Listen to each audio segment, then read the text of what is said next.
Bonjour, bienvenue pour la nouvelle saison des conférences sur l'industrie du futur, Baldwin Partners. Vous pouvez nous retrouver sur les réseaux sociaux, le site internet, animer la communauté, donner votre avis et on vous invite à venir aux prochaines conférences. Bonsoir, donc je m'appelle Benoît Le Bourgeois, donc je suis consultant senior. J'interviens dans un cabinet de conseil qui est basé à Carquefou. Et notre vocation, notre mission, c'est d'accompagner les entreprises dans la transformation et le management de leur système d'information. Voilà. Donc on ne se connaissait pas avant cette soirée. Je me perçois qu'on a beaucoup de points en commun et on va essayer de faire qu'on fait un petit peu la synthèse de tout ce qui a pu se dire lors de ces premières interventions. Le monde change. Alors c'est peut-être un scoop pour vous, mais le monde change notamment en raison de ce que l'on appelle aujourd'hui la révolution numérique. Et si les besoins en soi n'ont pas véritablement évolué, c'est-à-dire le besoin premier, il est toujours là. On voit une file d'utilisateurs là qui attendent le taxi. On se rend compte que le besoin, par exemple, d'accéder à de l'information reste le même. Somme toute, ce qui a changé, ce sont les outils. Voilà. Là, c'est la manière d'y arriver. Et les outils, évidemment, du numérique vont apporter d'autres ouvertures, vont permettre d'accéder à une offre beaucoup plus large.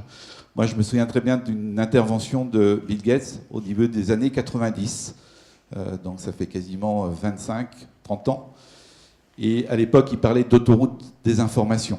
Donc, à l'époque, on ne voyait pas trop ce qu'était l'idée, parce qu'on parlait très peu d'Internet, on ne parlait pas du web, bien évidemment, mais la vision était là. Et aujourd'hui, on est en plein dedans. Voilà. Donc, cette révolution numérique, déjà, ce que l'on voit entre le début de ce siècle et aujourd'hui, c'est que l'informatique, le numérique, était uniquement dans les entreprises. Donc, voilà, le manipuler, le pratiquer, les gens qui étaient en entreprise. Mais par contre, aujourd'hui, le numérique est aussi dans le domestique. Voilà. On a tous notre smartphone, à la maison, à la voiture, les objets connectés, etc. Le numérique est partout, ce qui fait que la frontière n'existe plus. Et elle vient changer notre quotidien.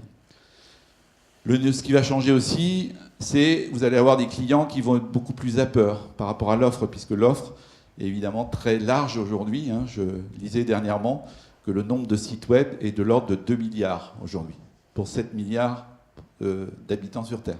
Voilà. Donc, ça veut dire que le client va être de plus en plus zappeur, donc il faut aussi savoir le capter, ce client.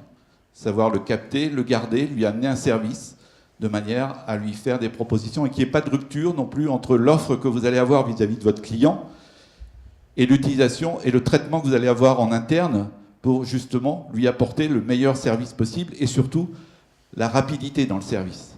Puisque le numérique, une des grandes apports de numérique, c'est de couper les distances. Et qui dit couper les distances amène cette notion de réactivité et d'immédiateté. Voilà. Et ça veut dire que si vous arrivez sur des principes, par exemple, si vous avez des produits à configuration, eh bien, il va falloir profiter de la configuration, si vous allez sur le site de vente d'une voiture, par exemple. Si vous avez de la configuration de ce produit qui va vous amener à la fois une nomenclature, quelque part, puisque je m'adresse à des industriels, ben, il va falloir aussi récupérer cette nomenclature dans votre système informatique interne pour être capable de le traiter et de fabriquer le produit qui va bien derrière. Voilà, donc tous les axes, tous les enjeux du numérique sont là. Alors je reviens un petit peu je vais rebondir sur la prothèse. Voilà. Dans ce que j'appellerais le rond-point de choix stratégique, d'enjeux que doivent faire les entreprises, à un moment donné, il y a une voie qui s'appelait la transformation numérique. Certains l'ont prise, d'autres ont tardé, on va dire. Ça a été par exemple l'exemple que tout le monde connaît, de Kodak, qui pourtant était un des premiers à s'intéresser au numérique, parce que dès 1975, Kodak travaillait déjà le numérique. Mais peut-être que c'était trop tôt, peut-être qu'ils n'ont pas fait les bons choix, tout étant que Kodak a eu des difficultés ultérieurement. Et s'est fait doubler évidemment par d'autres compétiteurs sur le secteur. Si vous prenez le côté Toys R Us, ce que n'a pas vu Toys R Us, c'est qu'il y avait deux évolutions au travers du numérique. La première, c'était au niveau des jouets même, puisqu'ils n'ont pas entrevu que les parents ne payaient plus des jouets à leurs ados, mais allaient leur payer des tablettes, par exemple. Voilà. Donc, le numérique arrivait aussi dans le jouet et dans le support.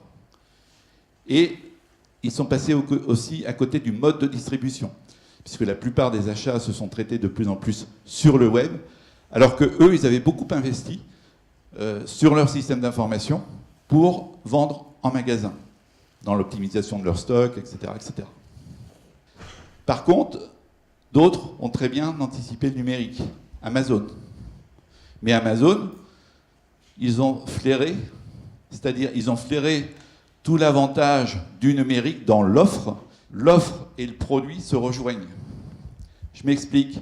Avant Amazon, il existait des VPCistes, de la vente à distance, sur catalogue papier. Mais l'apport en soi, le besoin, c'est quoi? C'est faire une offre à des clients à distance. On aurait pu penser que les anciens VPCistes, on en avait par exemple sur la région de Niort, auraient pu saisir les opportunités. Et là aussi, dans le fait d'avoir tardé, de ne pas avoir anticipé, eh bien, on a raté le virage ou le rond-point du numérique. Voilà. Donc, je reviens un peu à ce que vous disiez tout à l'heure, il y a des opportunités à ne pas rater, et surtout, de pouvoir offrir à ses clients et de pouvoir aussi leur faire une offre qui leur correspond. Alors, on a introduit tout à l'heure la notion d'usine 4.0. Voilà.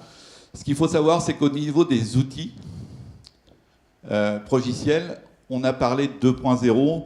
2.0, ça a été les notions de personnalisation, c'était les notions de collaboratif, c'était les notions de KPI, ça a été les notions de produits verticalisés, ça a été les notions de produits où on commençait à avoir de l'EDI et des liens entre les différents systèmes.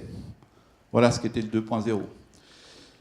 Et puis est arrivé ces dernières années le 3.0. Voilà. 3.0, c'est quoi? Ben, c'est les notions de cloud, c'est les notions de mobilité, ce sont les notions de big data et d'intelligence artificielle. Et si vous faites la synthèse avec ce qui s'est dit avant, bien, vous en avez parlé aussi. Et c'est là où l'usine 4.0, au travers de ces éléments-là, vient se nourrir de l'ensemble de ces données et de ces principes. Et l'idée, eh bien, c'est de voir comment on peut apporter au maximum et aussi dynamiser et trouver la synergie entre le monde industriel et l'offre commerciale et l'accompagnement de ses clients.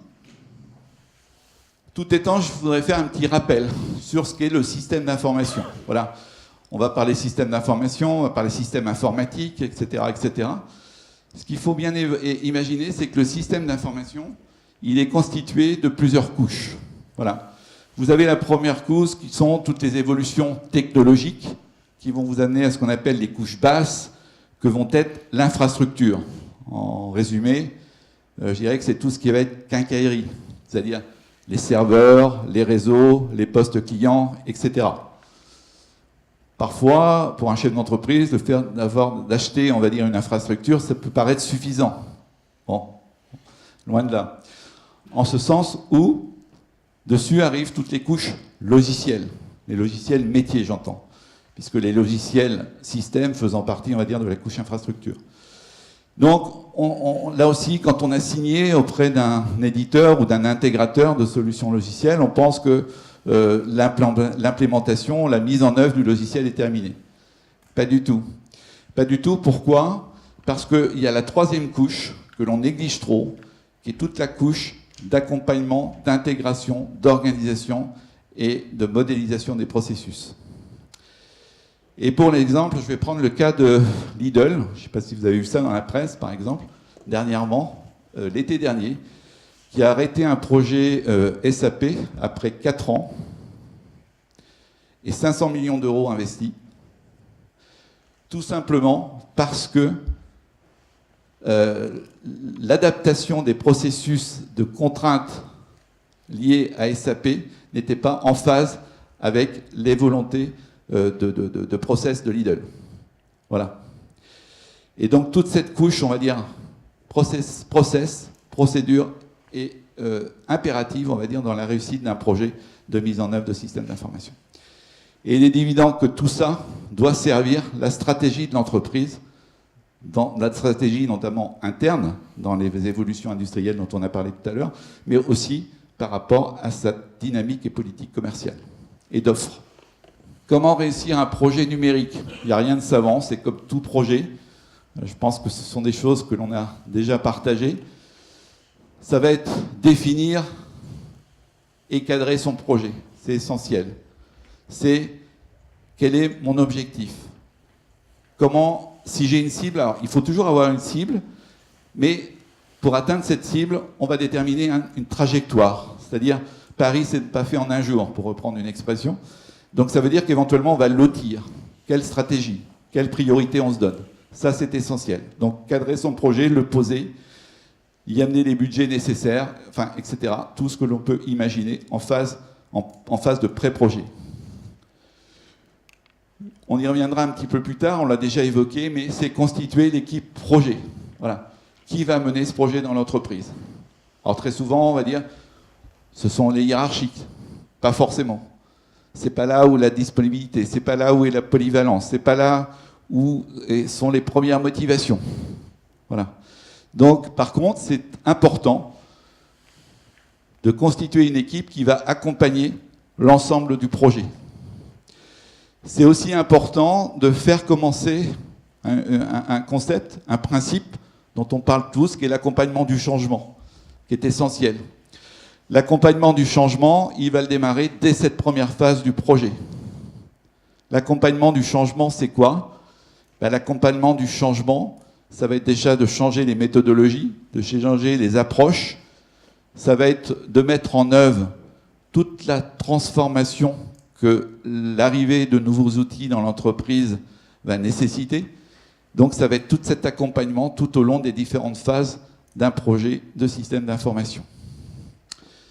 Une fois que l'équipe projet est déterminée, c'est poser les choses. C'est établir un cahier des charges. Beaucoup d'entreprises, et on en a encore accompagné dernièrement dans ce cadre, vont se précipiter dans les démonstrations de solutions progicielles. Ça s'appelle de la veille. Ça ne s'appelle pas de l'aide au choix. Pourquoi? Parce qu'à un moment donné, une fois que vous aurez vu 3 produits, 4 produits, vous arrivez à une forme de salade, qui est une expression qu'avait pris un client un jour. Je suis devant une salade, qu'est-ce que je fais? Parce que les produits, l'un dans l'autre, ils ont chacun leurs forces et leurs faiblesses. Mais qu'est-ce qui va me permettre de déterminer que par rapport à ma situation actuelle, mais aussi par rapport à mes enjeux et mes objectifs à plus ou moins court terme, puisque un changement de système d'information suivant le périmètre, ça peut être de l'ordre de 6 mois à plusieurs années, voire 3 ans, voire plus. Donc ça veut dire qu'il faut que je sache précisément, voilà, objectivement, que j'ai des critères qui me permettent de sélectionner une offre plutôt qu'une autre. Côté important aussi, les hommes, l'intégrateur, qui va vous accompagner dans cette démarche. Tout ça va permettre, lors de la rédaction du cahier des charges, de bien poser les choses et d'avoir un référentiel pour y revenir lorsqu'on sera plus loin, on va dire, dans la phase de sélection et d'aide au choix, où ça fait du bien aussi d'avoir un référentiel où on peut venir voir ce qu'on avait, déterminé, défini au départ du projet. Derrière, on fera un appel d'offres, on va sélectionner des solutions, et puis des prestataires, c'est important. Je l'ai encore vu dernièrement, une même solution présentée par 2 prestataires, par 2 équipes différentes, de par leur expérience du secteur, de par leur maturité, peut donner un résultat complètement différent. Et ce qu'il faut savoir aussi, c'est que ce sont des hommes qui vont vous accompagner pendant une période, comme je viens de le dire, de 2, 3, 4 ans. Et donc c'est essentiel de trouver un bon match ensemble. Une fois qu'on a vu, il faut analyser, évaluer. Là, il y a des techniques, il y a des méthodes.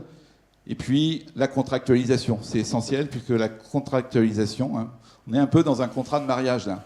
Donc, voilà, on a décidé, derrière, on se rend compte, on se dit, on va faire un bon bout de chemin ensemble, et puis on va contracter pour déterminer quelles sont les règles du jeu, les macro-plannings, les conditions, etc., etc. Et puis derrière, c'est tout le côté mise en œuvre, formation et surtout accompagnement du changement pour pas qu'il y ait véritablement de résistance et que le projet soit véritablement une réussite. Alors justement, qu'est-ce qui va faire que le projet sera une réussite ou pas? Comme dans toute entreprise, comme dans tout risque, comme dans tout projet, il y a des risques. Et ces risques, on peut les déterminer sur 3 sujets essentiels. Tout d'abord, les hommes. On va en parler un petit peu dans le détail. Quels sont les principaux risques que l'on peut observer? Les ressources, c'est-à-dire de dire, pas simplement les budgets, sonnant et trébuchant, les budgets, les ressources, c'est aussi la disponibilité des hommes qui vont vous accompagner dans ce projet. Parce que les hommes, très souvent, dans l'entreprise, ils sont là pour réaliser des tâches du quotidien, ils sont là pour réaliser leur métier. Est-ce qu'ils auront suffisamment demain de temps pour se consacrer à la mise en œuvre, par exemple, d'un ERP ou d'une toute autre solution? Il faut se poser la question. Voilà. Donc, quand vous signez une solution, ce n'est pas simplement les licences, la prestation, mais aussi peut-être des lignes additionnelles, soit de changement d'infrastructure, soit éventuellement de renfort via du CDD, etc. L'un dans l'autre, on dit qu'il faut à peu près, par exemple, pour une journée d'intégrateur, on va compter 2,5 à 3 jours, par exemple, de TP interne. Et puis les méthodes. Voilà, la méthodologie, c'est cette démarche projet, mais au-delà, lors de l'intégration, par exemple, il y aura d'autres outillages qui vont nous permettre aussi de suivre et d'accompagner le projet. Alors les hommes, c'est essentiel, hein. Tout projet est basé sur les hommes. Alors ce qu'il faut savoir avant, excusez-moi, c'est qu'il y a un petit constat alarmant. Par exemple, si vous prenez le cas des projets numériques, au niveau des projets numériques, vous avez grosso modo 20% des projets qui seront une vraie réussite, 20% qui seront des échecs à différents niveaux. Et puis dans le milieu, allez, tant bien mal, on arrive à un résultat qui ressemble un peu de là où on était parti au départ. Donc c'est un peu dommage quand on attend les objectifs. Non seulement c'est des engagements forts en finance, mais c'est aussi des objectifs qui ne sont pas atteints. Donc je vous laisse prendre connaissance. Ce sont des chiffres qui sont tirés de cabinets reconnus et qui sont quand même assez, on va dire, surprenants. Quand on voit que 17% ont subi des échecs qui ont pu mettre en œuvre, en danger, on va dire, la survie de l'entreprise, par exemple. Voilà. L'homme, dont on parlait en termes de risque aujourd'hui, alors c'est à la fois la force et la faiblesse d'un projet, c'est que les hommes sont très souvent un frein au changement, c'est-à-dire tout le monde veut changer, mais on n'est pas forcément acteur et on n'est pas forcément volontaire pour porter le changement. Voilà. Et puis, on est tous occupés, donc il faut de la disponibilité. Et on est dans notre quotidien, on avance notre quotidien, on déroule notre quotidien. Et pour mener un projet de cet ordre-là, à un moment donné, il faut s'arrêter, se poser les bonnes questions, comme on l'a vu plus haut, et se donner du temps pour mener ces projets à bien. Donc les hommes, il faut avoir des champions, pas au sens sportif. S'ils sont sportifs, c'est très bien. Mais surtout, il faut que ce soit des gens, pas forcément des experts. Les experts, on saura les chercher le moment où on a besoin pour définir un certain nombre de sujets. C'est plus des gens qui sont dans la polyvalence, des personnes qui vont être dans l'écoute, des personnes qui vont à la fois avoir des côtés de mettre en des esprits critiques quelque part. Qui dit critique, on pense souvent en critique négative, mais le côté critique peut aussi avoir quelque chose de positif, c'est-à-dire, se poser les bonnes questions et remettre en cause, remettre en question. Donc c'est essentiel. Tout étant, ça reste un travail d'équipe. Il faut trouver les bons leaders, mais tout projet d'ordre numérique, et même voire au-delà, je pense que nos collègues l'ont exprimé tout à l'heure, pèse environ à 70% sur du facteur humain. C'est énorme. C'est-à-dire, à partir du moment où on a été rationnel dans les choix techniques, il n'y a pas de réponse, il n'y a pas de question, il n'y a pas de raison, excusez-moi, que le projet avorte pour des problèmes techniques. C'est plutôt l'humain, parce que vous n'avez pas les bons interlocuteurs, parce que vous aurez des freins, parce que vous n'aurez pas les disponibilités, etc., etc. Donc il faut être vigilant sur ce facteur essentiel. La gestion des ressources, j'en ai déjà parlé tout à l'heure, donc les budgets, j'y reviens pas. Le temps, donc le temps est essentiel. Le temps est essentiel à 2 titres.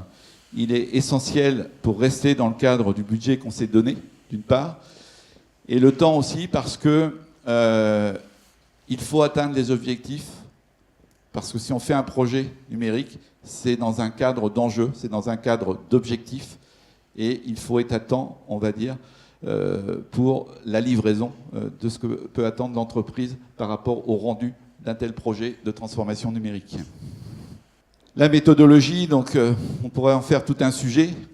En tout état de cause, ce qu'il faut retenir, c'est qu'il faut travailler, surtout aujourd'hui, ce que vous exprimiez tout à l'heure un peu, c'est en agilité. Voilà.